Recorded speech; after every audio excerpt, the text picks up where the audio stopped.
Are you in the market for a new Toyota RAV4, but you're not quite sure what you should do and you're kind of stuck in the middle if you should be going with a 2025 current generation, which we all know for the most part for 2025 has stayed the same, or if you should be going with hopefully a new redesigned next generation 2026. We're going to talk about that, help you decide a little bit ahead in this video, so stay tuned.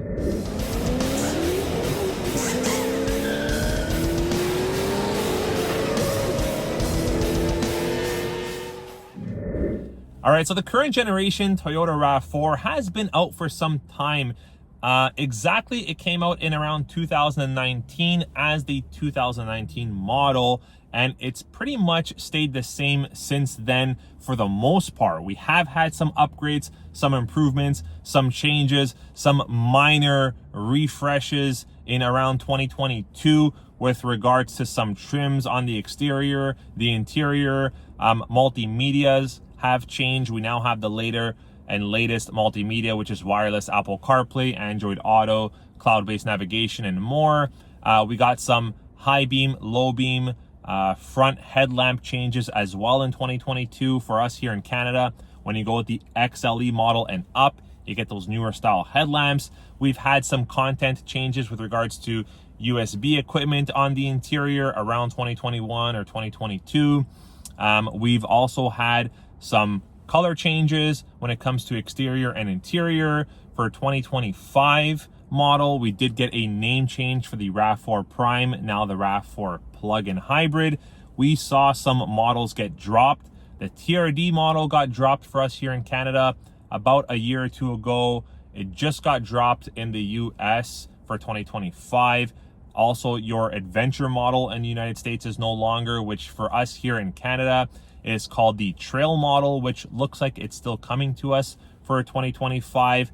But other than that, really up until now, there's been no aggressive changes. Everyone's waiting on the sidelines. Everyone thought for 2025 we would get a new redesign and a new generation, but now we're hoping for 2026. Let's talk about what that means for you. All right, so the current 2025 model Toyota RAV4s should be landing and arriving in about 1 month, give or take, a little bit less, maybe a little bit more. What does that mean for you? Should you wait and see what those are going to offer in terms of interest, pricing, in terms of wait time for you, or go with a new generation, potential new generation for 2026? Current generation Toyota RAV4 offers 3 powertrains. Currently, you've got the non-hybrid, you've got the hybrid, and then you've got the plug-in hybrid. Current generation, we also know that we have Toyota Safety Sense 2.5. What are we hoping for the new generation Toyota RAV4? For me, I'm going to go over what I believe is the obvious in terms of changes for the next generation. Now, guys, before I do that, make sure you do yourself a favor and subscribe to the best Toyota channel on YouTube, the Toyota World YouTube channel, where you're going to find constant cool videos like this. Let's continue on.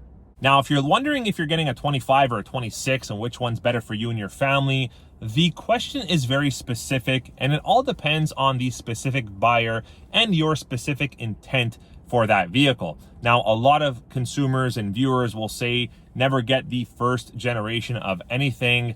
I actually feel highly against that. I believe with companies like Toyota that do a lot of research and development, they do a lot of work behind the scenes before something gets released or introduced.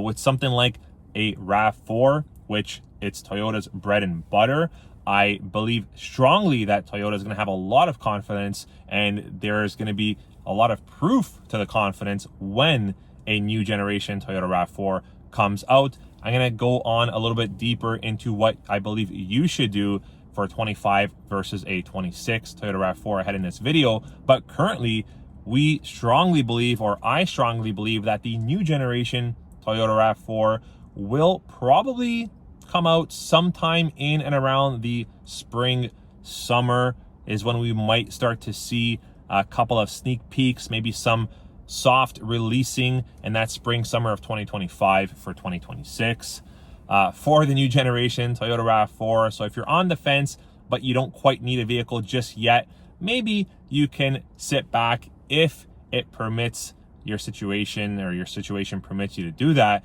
I believe that the new generation Toyota RAV4 will receive a TSS 3.0 or greater. I also believe that for the hybrid version, remember hybrid version, because we're going to touch on that a little bit deeper ahead in this video, that it will have Toyota's latest and greatest hybrid power plant system, which is currently underneath the hood of the new generation Toyota Camry, and it's called the THS5. You might have heard a lot about this on my channel and other videos I've done.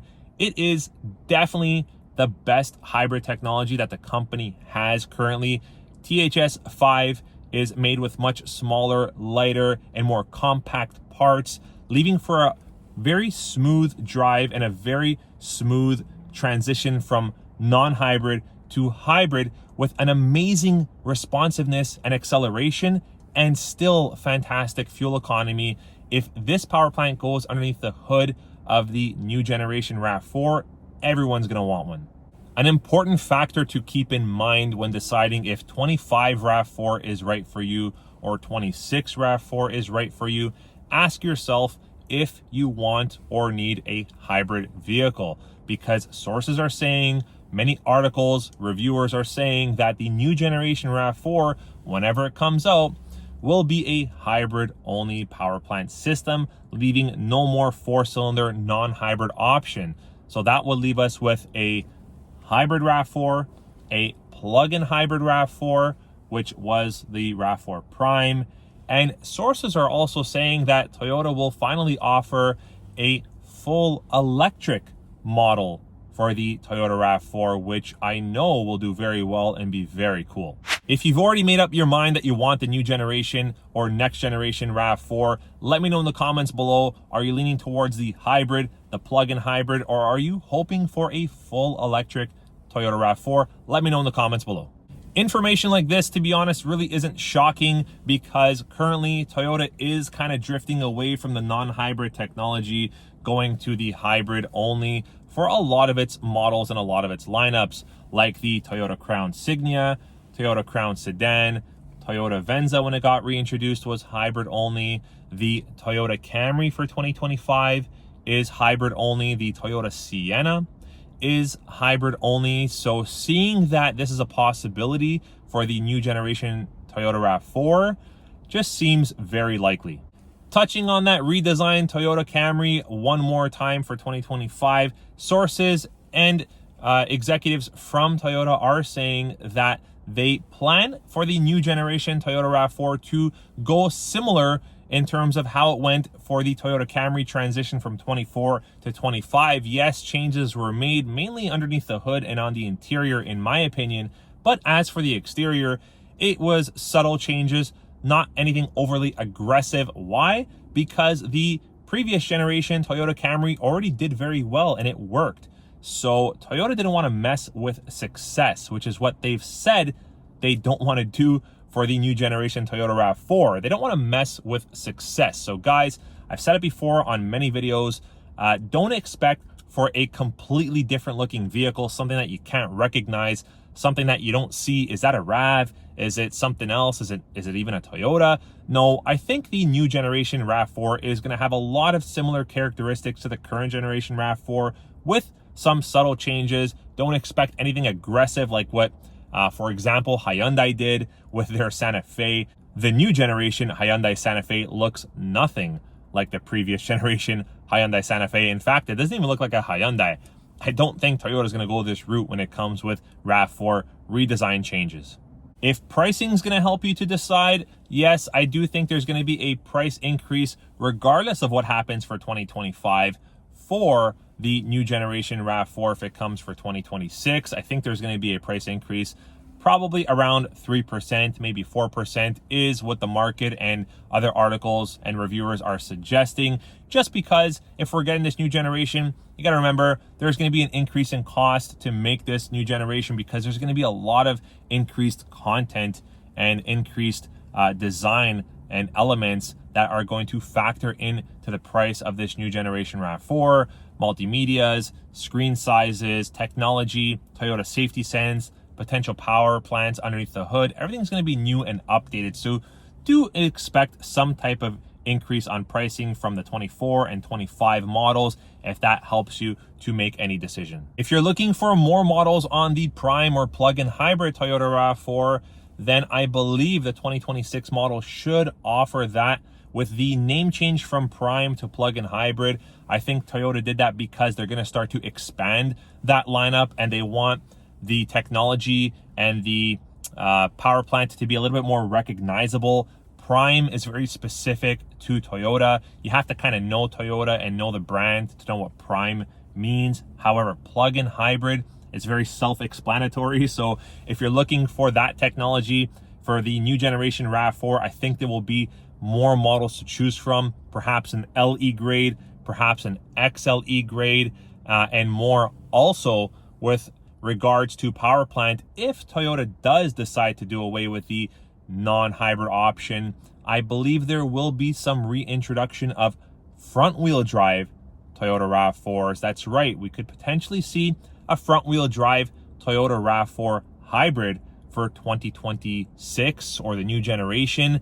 Currently, right now for Canada, there is no such thing as a front-wheel drive Toyota RAV4. Front-wheel drive, I think, got dropped in 2021. If I'm not mistaken, we had a front-wheel drive LE that got dropped. But to help expand and broaden the window and the lineup to more consumers, maybe even to help reduce the pricing, I do see a front-wheel drive entry-level model being offered in a hybrid for the new generation Toyota RAV4. Let me know what you think in the comments below. If you're in the market for a Toyota RAV4 right now and you find yourself hard-pressed because you need a vehicle, I would say jump on the current generation Toyota RAV4 for 2025. Nothing wrong with that. Like I said, there's no exact certainty if a new generation Toyota RAV4 is coming for 2026 anyways. If you guys remember, for 2024, the Toyota 4Runner, the Toyota Camry, a lot of consumers and viewers and customers thought they were going to have new generation vehicles, but they didn't. 24 Camry was the same as 23, and 24 Toyota 4Runner was the same as 23. So there's nothing concrete yet from Toyota on a new generation RAV4 for 26. So if you need a current RAV4, not a problem. I would probably recommend leasing it if you see that there's an opportunity that you might want the new generation RAV4. Why do I say leasing it? Because you've got a bit more flexibility and your options are a little bit more open when you're leasing the vehicle. And with Toyota's amazing resale values, getting out of that lease a little bit early probably won't be much of an issue, but you're going to have to see your store or dealer for more info on that. If you're looking for something completely new in terms of technology, power plant, you're wanting an exciting and refreshed design, then I would probably recommend getting into your store sometime early or mid next year to put yourself down for the new generation Toyota RAV4. I hope you guys enjoyed this video and review. We'll catch you in the next one. Take care.